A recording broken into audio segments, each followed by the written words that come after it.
په ډوډۍ چې کېناستې بسم الله به ووایې په زوره بسم الله الرحمن الرحیم یا بسم الله په زوره به یې ځکه ووایې چې دا نور یې واورو.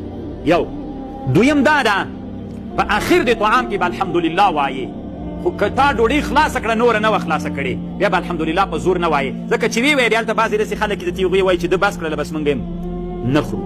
نو طالبانو الحمدلله چې خلاصه دې کړه کرا به ووایه الحمدلله، او که ټولو خلاصه کړې وله تا ته انتظار بیا به وایي الحمدلله.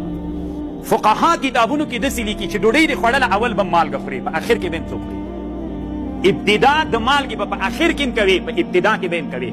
دا فقهاو ذکر کړي طالبانو ټولو عین تر شامي پورې فقهاو دا مسئله ذکر کړي، بحر الرائق، ابو سعود عماوي، تاترخانیې او هندیې ټول طالبانو دا ذکر کوي. خو محدثین علما په دې اړه چې کوم احادیث راغلي ټول دروغ دي.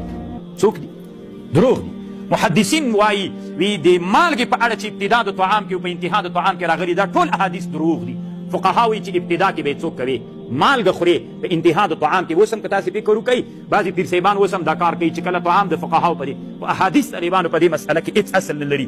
بل دا ده چې د ډوډۍ په سر غږېدل دي که چپ به کښېني. موږ چې واړو راته ویلي وي چپ سئ د ډوډۍ په سر سړی نه غږېږي، خو دا طالبانو مکروه ده د ډوډۍ په سر چپ کښېناستل. علما وایي د ډوډۍ په سر چې کښېناستې سکوت کول دا مکروه ده، ځکه دا مشابهت له مجوسو سره ده او له حیواناتو سره چې حیوانات خوراک کوي غل نیسي.